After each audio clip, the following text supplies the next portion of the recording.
Les marchés avec CMC Markets, trading de CFD sur action, Forex et indices.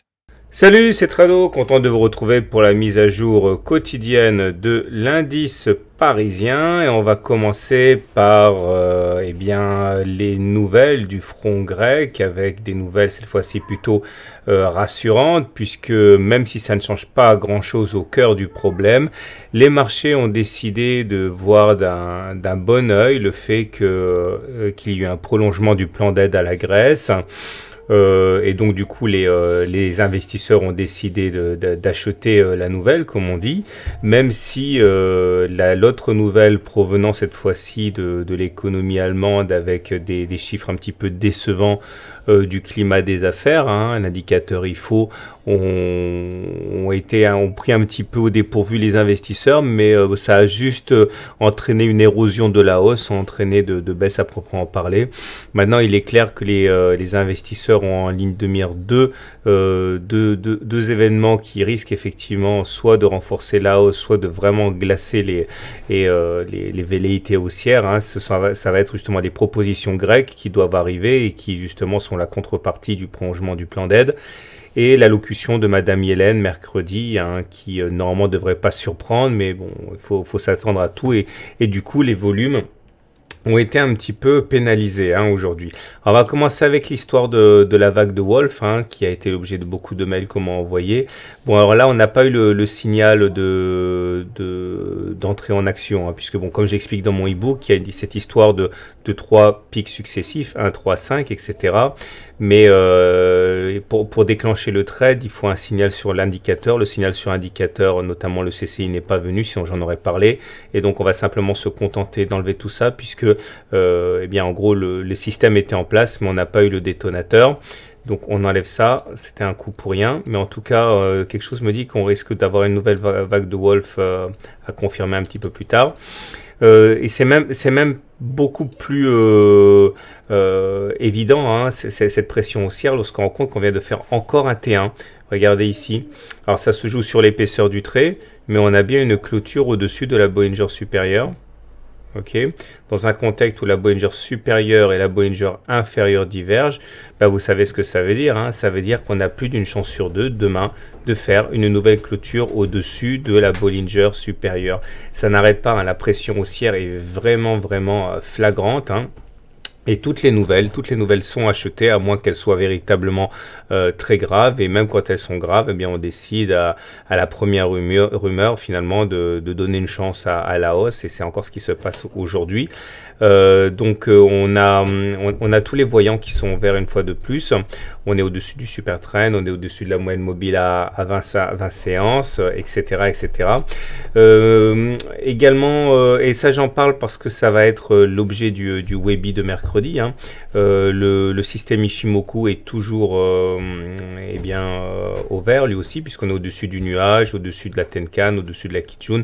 J'en parle un petit peu dans mon teaser pour le webinaire. S'il y a vraiment un système qui sort du lot là, c'est bien le système Ichimoku, puisque lui à aucun moment n'a entraîné le moindre doute dans la tête des analystes Ichimoku, puisque depuis qu'on est passé en tendance haussière au regard du système Ichimoku, le 16 janvier, on n'a aucune des sentinelles, ni la Tenkan, ni la Kijun qui a été cassée. On a à chaque fois rebondi dessus. Donc c'est ce qui m'a amené justement à choisir pour mercredi ce webinaire. Bon, j'ai déjà fait un e-book là-dessus, beaucoup d'entre vous l'ont déjà acheté, mais bon, étant donné que ça fonctionne très bien actuellement, autant refaire une piqûre de rappel par rapport à ce système. Au niveau des indicateurs, alors par contre c'est toujours aussi ambigu. C'est quand on rentre dans le détail en fait que ça devient ambigu, parce que globalement c'est pas mal. Le RSI il est toujours au-dessus de 70, donc dans la zone de surachat, donc dans la zone où normalement on n'est pas censé spéculer à la baisse. On a le MACD, on le sait, il a recroisé son signal à hausse, c'est confirmé, donc ça aussi c'est haussier. On pourra s'émouvoir néanmoins d'une divergence baissière. Divergence baissière que l'on retrouve également sur le momentum. Mais enfin bon, avoir des divergences baissières sur les indicateurs quand on fait des clôtures au-dessus des Bollinger, c'est très classique. Donc ça aussi, normalement, ça veut dire, si on prenait juste la présence de ces divergences baissières, il faut bien comprendre que les divergences baissières incitent à la prudence, mais on ne rentre pas en position sur la présence de divergences baissières, hein. C'est simplement quelque chose qui conforte un signal sur les prix. Donc s'il y a un signal baissier sur les prix, qui est en plus une divergence baissière, ça vient corroborer la gravité de la baisse. Mais tant qu'on n'a que des divergences baissières, ça ne suffit pas en tant que tel pour spéculer à la baisse, hein. Pareil pour le stochastique en situation de divergence baissière, puisqu'on n'a pas fait de plus haut sur les indicateurs pendant qu'on a fait des plus hauts sur les cours, mais pareil au-dessus de 80, donc on n'est pas censé spéculer à la baisse non plus. J'aimerais terminer avec les volumes. Alors regardez, les volumes sont faibles, hein, par rapport aux séances précédentes, aux 2 séances précédentes, et ça va se répercuter sur l'OBV. Alors l'OBV, j'en parle assez rarement, pourtant c'est un truc que j'aime bien. Voilà ce dont il s'agit.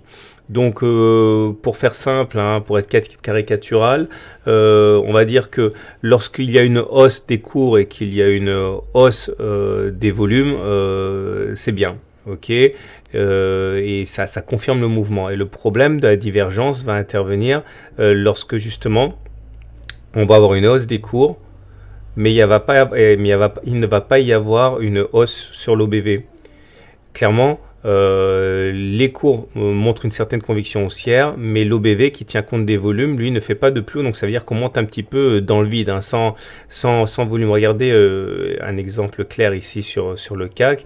Là, les cours ont fait un plus haut, mais l'OBV, eh bien, lui, il n'a pas fait de plus haut. Ça peut être une divergence baissière, vous le savez. Et bon, même si ce que j'ai dit précédemment vaut encore pour les divergences sur OBV, c'est-à-dire qu'une simple divergence ne suffit pas à rentrer en position baissière, il demeure que ça doit être quelque chose qu'il faut prendre en considération. Derrière, effectivement, il y a une baisse assez caractéristique, hein. Et là, regardez, pareil, on a fait un plus haut sur les cours, mais on n'a pas fait de plus haut sur l'OBV. Donc, prudence, hein, c'est clairement pas l'engouement, hein. Et toujours, je pense qu'on saura davantage éventuellement si on clôture à l'intérieur des Bollinger, mais pour l'instant, c'est pas le cas, puisque je vous explique qu'on a une chance sur 2, hein, de clôturer au-dessus des Bollinger. Donc voilà, pour faire simple, pour faire très très simple, au regard du système Ichimoku, M20, SAR, Supertrend, etc., on est toujours en tendance très haussière. On est toujours dans une situation où si vous voulez spéculer à la baisse, libre à vous, mais vous devez savoir que vous êtes contre les stats si vous le faites. Néanmoins, les fissures dans l'armure sont évidentes, hein, ce sont les divergences baissières, notamment sur l'OBV, etc. Donc c'est ça qui rend le travail du trader difficile, hein, c'est que on peut pas shorter, mais on n'a pas non plus les coups des franges pour acheter, donc il faut être très très prudent. On verra demain ce qui va se passer avec cette fameuse Bollinger supérieure. Voilà, je vous invite une fois de plus à vous inscrire au webinaire si vous le désirez. Comme d'habitude, c'est gratuit, c'est mercredi, ça va durer 1 heure, c'est de 21h à 22h, et c'est vraiment un système qui mérite d'être connu si vous ne le connaissez pas. Et maintenant, place à l'action du jour qui est Delta Drone.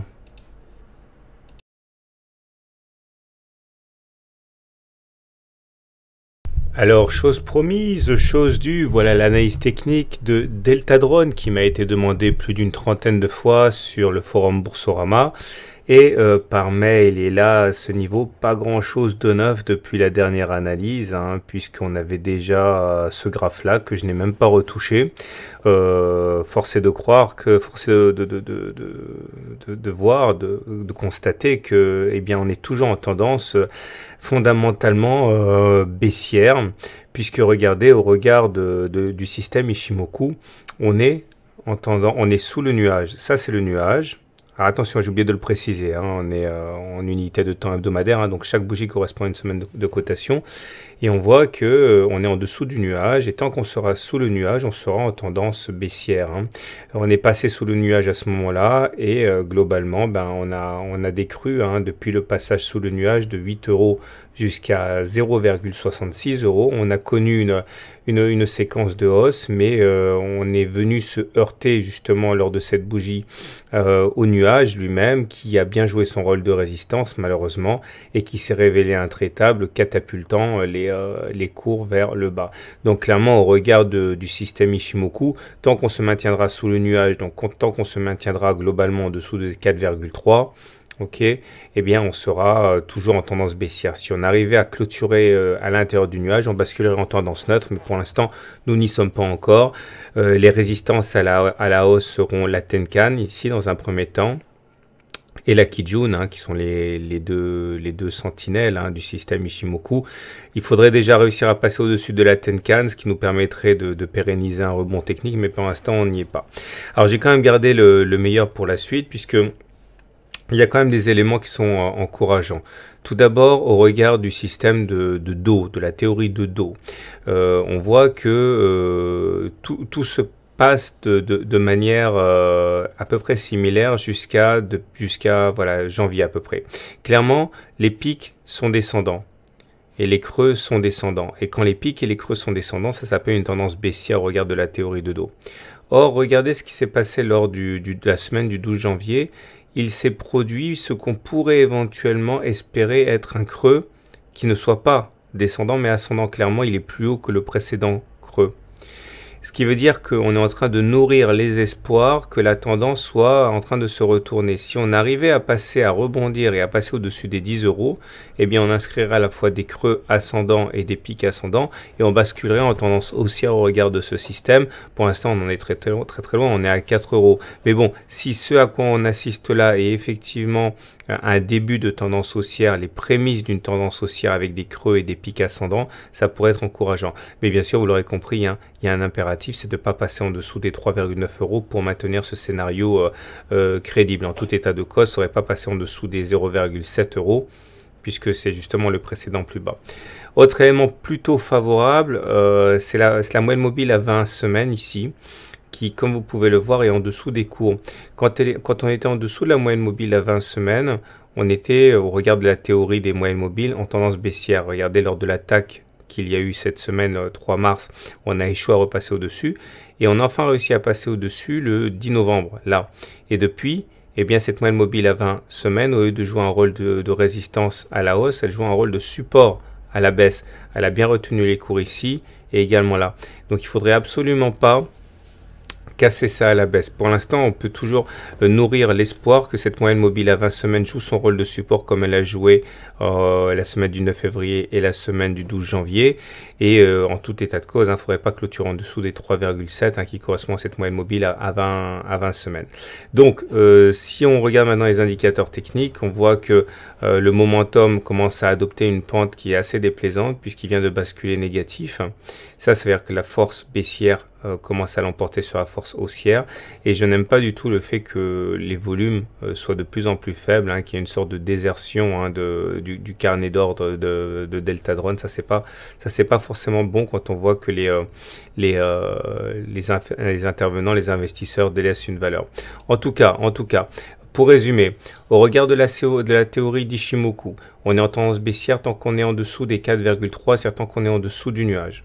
Au regard de la théorie de Do, il semblerait qu'on ait des espoirs d'inverser la tendance si effectivement ça fait office de creux ascendant, et en tout état de cause on basculera en véritable tendance ascendante si non seulement on fait des creux qui sont ascendants mais aussi des pics ascendants, c'est-à-dire qu'il faudrait qu'on passe au-dessus de 10 € pour inverser la tendance en termes de théorie de Do. Et enfin, au regard de la moyenne mobile à 20 semaines, pour ce système on est en tendance haussière, mais attention, il ne faudrait vraiment pas casser ça. On enchaîne avec rapidement une analyse journalière parce que j'aime pas beaucoup les analyses journalières sur les petites valeurs. Ça confirme un petit peu l'accès de faiblesse puisque vous voyez que les pics sont bien descendants et les creux sont bien descendants en unité de temps journalière. À chaque bougie correspond à une journée de cotation.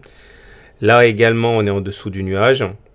Il n'y a pas de doute, on est passé en dessous du nuage lors de la séance du 19 janvier et depuis on subit une érosion. Comme ça, on évolue à l'intérieur d'un canal descendant. Là, Ishimoku, il faudrait passer au-dessus des 4,7 pour rentrer dans le nuage et invalider la tendance baissière. Pour l'instant, on n'y est pas encore. Mais là, l'avantage, c'est qu'on est passé au-dessus de la Tenkan. Si on arrive à passer la Kijun à la hausse, on aurait un boulevard pour aller chercher le nuage, mais la Kijun actuellement elle est à 4,16. Donc l'analyse journalière confirme en fait l'analyse hebdomadaire. Pour le très court terme, on est en tendance baissière et on le sera tant qu'on ne sera pas à l'intérieur du nuage et tant qu'on ne sera pas au-dessus du nuage, c'est-à-dire aux alentours de 6,3, on ne sera pas en tendance haussière. Voilà, maintenant je rappelle, et il est toujours bon de le faire, que le plus important ce sont les fondamentaux. Ok, l'analyse technique c'est juste un outil de timing. Je vous souhaite une bonne soirée, je vous souhaite de bons trades. Si vous ne connaissez pas mon travail, hein, je vous invite, si vous le désirez, à demander votre livre d'analyse technique gratuit. Ok, vous envoyez e-book gratuit à mon mail tradosor@gmail.com et je vous enverrai mon livre avec la vidéo exclusive de 25 minutes et les cahiers d'exercices corrigés pour apprendre à faire vos premières analyses techniques qui sont tout à fait compatibles avec l'analyse classique fondamentale des valeurs. À très bientôt pour une mise à jour.